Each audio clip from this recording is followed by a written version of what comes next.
मन्त्री मलाई क्वार्टर चाहिन्न सचिवज्यूलाई म अहिले नै के निर्देशन दिन चाहन्छु भने यहाँ एउटा कोठा बनाउनुस्, त्यहाँ चाहिँ एउटा बेड भए पुग्छ है, एउटा टेबल एउटा कुर्सी मन्त्रालयमा बस्ने म त जहाँ बसे पनि जहाँ गए पनि जहाँ काम गरे त्यही बस्ने बानी छ मेरो।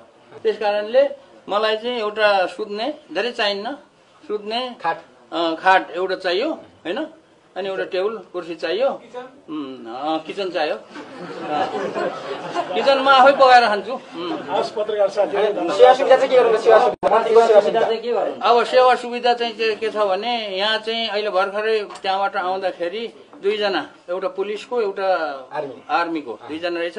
भाइहरूलाई मैले भनेछु रिपोर्ट गर्नु, माथि आफ्नो कमान्डरहरूलाई रिपोर्ट गर्नु कि यो मन्त्रालयमा छँदै यहीँ बसौँ हैन, म यहाँबाट बाहिर निस्केपछि मेरो पछि आउनु पर्दैन है। अनि अब मैले मन्त्रालय मेरो आफ्नो गाडी भए त त्यो पनि चाहिन्थेन, मेरो आफ्नो गाडी छैन। त्यसैले अब अफिस टु अफिस कहिले काम पर्यो भने मन्त्रालयको गाडी प्रयोग गर्छु, अफिस टु अफिस। अरू कुनै काममा घुम्नलाई, कहीँ जानलाई हैन, पार्टीमा जानलाई अथवा केही गर्नलाई चाहिँ मैले अफिसको गाडी प्रयोग गर्दिनँ। यहाँबाट मन्त्रालयबाट मन्त्रालय अथवा कहीँ यस्तो फर्मल कामहरू होला त्यसको लागि गाडी चाहिँ यहीँ बस्छन्। अनि दुईटा गार्डहरू जुन छन् भाइहरू, उहाँहरूले मैले त्यही भनेको छु कि अरू बेला चाहिँ मलाई फलो गर्नु पर्दैन, सादा जीवन उच्च विचार जेसुकै हो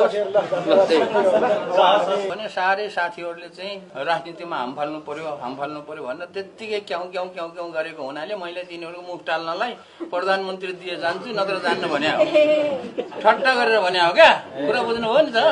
र मैले भन्छ अब के अरे मन्त्री बन्नु पर्यो, उहाँ चाहिँ उसमा राजनीतिमा लाग्नु पर्यो भन्छ, होइन लाग्दैन म भन्दाखेरि पनि क्याउ गरेर ल उसो भए प्रधानमन्त्री दियो भने जाने। अन्त्यमा मन्त्रीज्यू, राजनीतिमा हाम फालेको मान्छेले बाहिर निस्कन खोज्दैन, अब तपाईँ 6 महिना पछाडि के गर्नुहुन्छ? अब निस्किने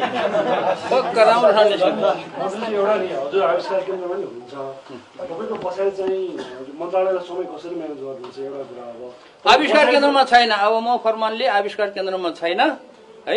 आविष्कार केन्द्रबाट म चाहिँ यहाँ यो पद ग्रहण गरिसकेपछि आविष्कार केन्द्रमा रहनु हुँदैन।